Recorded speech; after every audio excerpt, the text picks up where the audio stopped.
Kabla ya kumletea watoto, wale watoto walitamani kwenda kwenye Yesu, lakini wanafunzi wakasema, wakaanza kuwafukuza, muache watoto watoke kule.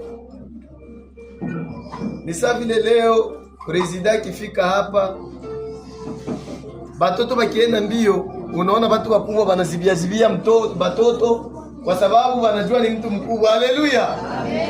Ni hivyo hivyo. Yesu akachukizwa na akasema muwalete, wala msiwazuie. Maana inaonekana waliwazuia. Haleluya, amen. Akuwabatiza.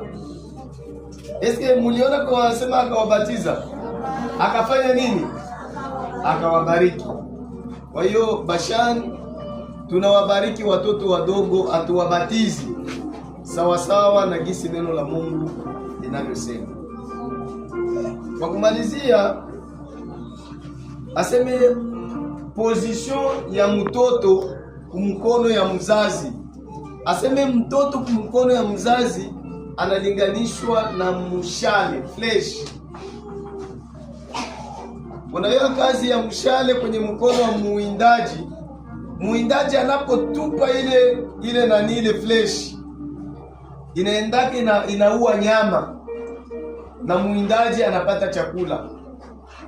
Ndio maana sene Samsoni alikomala na akapata asali, Biblia inasema akawapelekea wazazi wake, kwa sababu Samsoni alijua ya kuwa yeye ni mshale mikononi mwa wazazi wake, na kote kwenye anaenda kene ataweza pata atawaletea wazazi. Haleluya, amen. Wazazi ambao mko hapa na vijana ambao mko hapa, ujue kama kila mmoja, hata kama unakuwa baba mkubwa, unakuwa mama mkubwa, lakini uko mtoto wa fulani.